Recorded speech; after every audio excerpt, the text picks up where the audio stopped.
Thanks for coming to my page. Make sure you like, share, and subscribe. Um, in this video, this was one of the first homicide scenes that I've been on with a coworker. I can remember Felicia. We worked on the. This was back when I was working at McCormick and Smith on National Harbor, and she was a server. I remember she came in. She was only there a few weeks before she passed. I can remember a conversation that I had with her. I was like, "Hey, how you like it so far?" She said, "It's good." And I'm getting the hang of everything. I'm learning the menu. I was like, "Yeah, you're doing good. Just keep at it." And that's like the only time we spoke. And I've seen her. She was in training, and then she started going out on her own. Had her own section, and she was doing well. I was working at night at McCormick and Smith as a cook, and she was a server. So I see her coming to the window. I was on the fry station at the time, and I was also working at the morgue at the time. So I get a call like 2 in the morning. It was a car accident scene right off of 295, Washington D.C.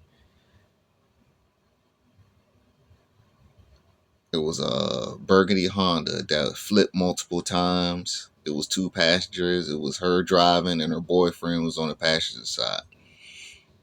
So when I got there, he was transported. No, he walked away from the scene. Actually, the paramedics asked if he wanted to go to the hospital. He said no. Um, he had a leg injury, but he refused medical attention. And he left the scene. But Felicia was dead. Um, by the car flipping, her head had hit the cement,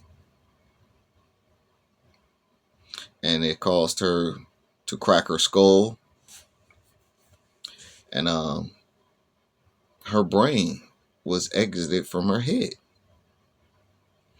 But as I walked up, I saw her body laying on the ground, uh, yards, like maybe 30 yards away from the car, and I saw her laying there. Her pants were wet. She clearly urinated on herself. And I saw her head busted open, blood on the ground. And I looked at her, and I was like, damn, she looked familiar. So the investigator spoke to me, greeted me, and showed me what we had going on. Um, her brain, they showed me her brain laying on the ground. It came out of her head clean. She had a crack in her skull, about it was about like 2 inches wide, and her brain slid right out of it. And her brain wasn't broken up or anything. It was just intact, laying on the ground. It had hit this charter bus, and then hit the ground because the blood splatter was on the charter bus, the side of the charter bus where her brain hit, and then it was on the ground laying there. And it's funny, the owner of the charter bus company is no other than John Best, my cousin's wife's father, who owned the bus company. Go figure. Um, so while the mobile crime unit investigators were doing that thing, I kept walking back to her body and looking at her face. I'm like, I know this girl from somewhere, man. And I walked back to the car, looked in the car. They had 2 bottles of Jose Cuervo. a light and dark. The light Jose Cuervo was completely empty, but they had half a bottle of Jose Cuervo dark left. Um, the driver's side window was busted. That's why, as the car was flipping, her head was hitting the ground. That's what caused her head to skull to get cracked. So I go back to the body again. I'm like, I know this girl. I look at her. So I called a co-worker from McCormick and Smith who was also a server and a cocktail waitress. I called Lavinia. I said, yo, this was like 3 in the morning. I said, yo, what's that girl's name? She answered, Lavinia answered the phone like she just woke up. She was like, hello. I said, yo, Lavinia, what's that girl's name, that server who just started? I'm on a crime scene. I'm looking at her right now. She's dead. The girl who just started at the job. She was like, what? Then I guess she got herself together. She was like, yo, Felicia. I was like, yo, I'm looking at her right now, Lavinia. She dead. She was like, oh my God. Whoop, whoop. And I said, yo, I'll holler. I'm going to call you back. So word had traveled so fast. All my co-workers had started calling me. Even the chef, Chef Adon, the executive chef at the job, called me.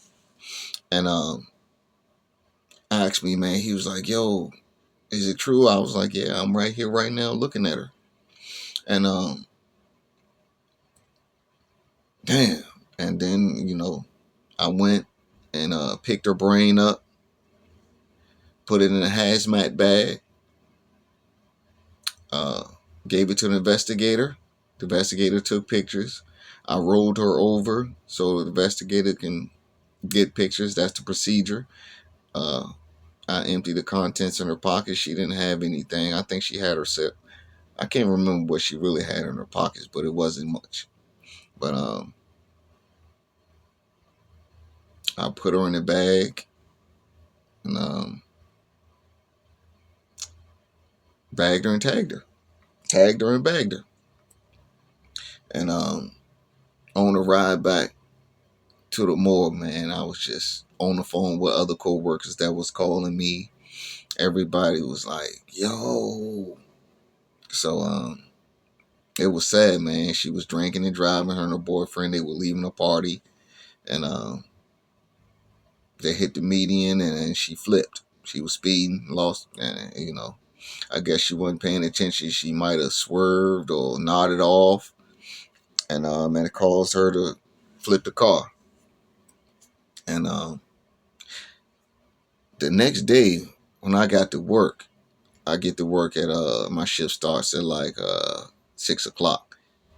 Everybody surrounded me at the fryer station, like, yo, yo, yo, the general manager, the executive chef, the assistant GM, everybody that was there came to me and asked me what happened. And I can remember the general manager, Todd, he was like, yo, I gotta get your book, man, your memoirs, man. Yo, this is crazy. Chef Aaron, everybody was like, yo, asking me questions about it, and I told them what happened, gave them the gruesome details. Everyone knew I was a mortician. I was in the funeral business and working for the morgue, so I used to always tell them stories all the time. But this one right here, it was crazy. So then people was trying to get in touch with her. She was fairly new, so no one really knew her like that. We were trying to we asked the general manager to contact her family so we can go to the funeral or whatever. But yeah, no one really knew. She was only there a few weeks. She was short. She's probably maybe like 5'3", and she was real quiet, stayed to herself. She was cool. She had a nice personality. She was out. I spoke to her and talked to her that one time, and yeah, man. That was her boyfriend, her baby father on the passenger side, man. He He was on the passenger seat and he walked away from the accident, but she had her seatbelt on, but she was still thrown out of the car. It was kind of strange. He was asleep on the passenger side. It's always the case, man. The person that sleep always survived the car crash because a paramedic told me that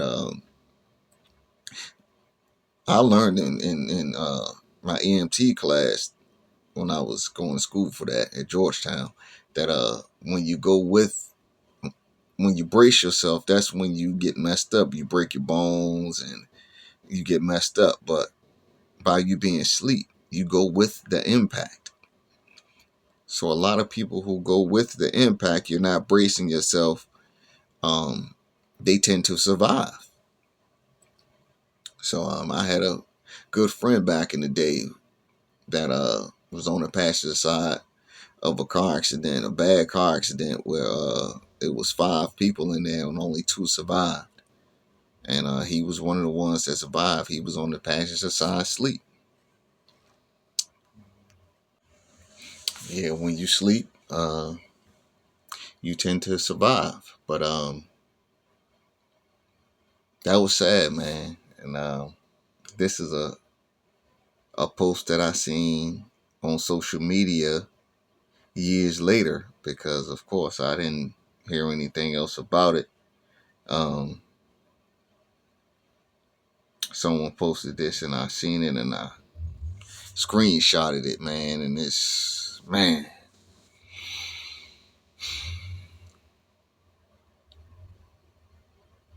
was I've seen a lot of things and witnessed a lot, man. And I'm going to detail a lot of these things with this page. This is why I started this channel, Memoirs of a Mortician, because you can't make these stories up. I actually lived this, and I wanted to talk about it and share it for educational purposes.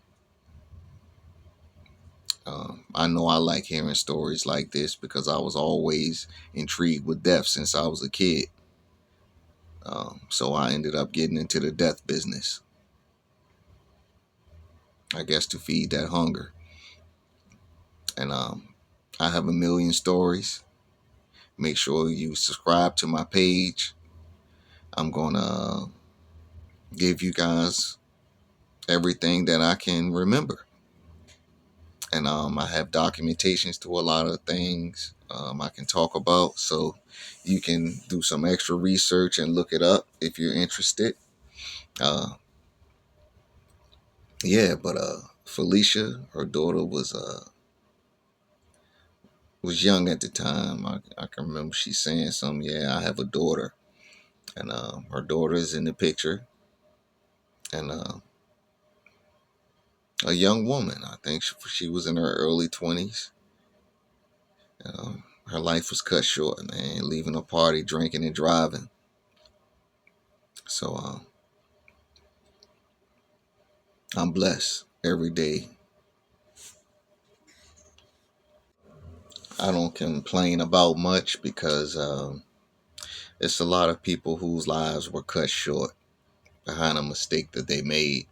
So I'm thankful for every day, and I cherish every day that I'm alive, that I wake up, and no matter what I'm going through, my slogan is it's always someone who's going through worse, and it's always someone who would love to change places with me and go through my problems and live life again, because it's people who lost their lives.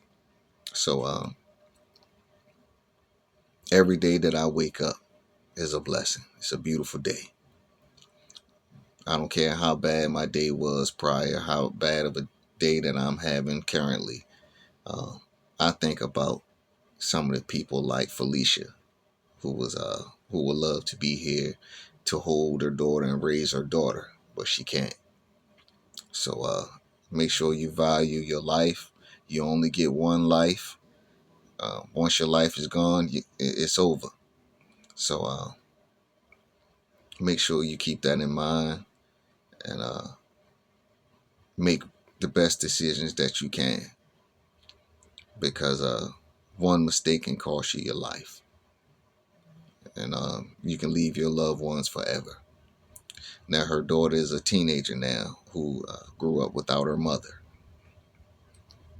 I think one day, man, once I guess when my page blow up, I can do a then and now. I can speak with some of the children who are grown that lost their parents, and do a and do an interview with them to see how they're doing in life. That'll be interesting. But Felicia, uh, the short period of time that I know you, you was a beautiful person with a beautiful spirit, and I'm sorry this had to happen to you, sister. Um, you left a young daughter behind, and you just made an honest mistake, man. You just wanted to work and make some money for your daughter. You were a great person, and you was just leaving a party, but you had a little bit too much to drink, and your life was cut short early. I wish your daughter the best, and I hope she's doing well also.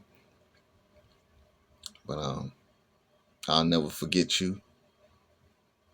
I can remember every detail like it happened the other day, from going to the crime scene and seeing you laying on the ground, and the blood splatter from the bus.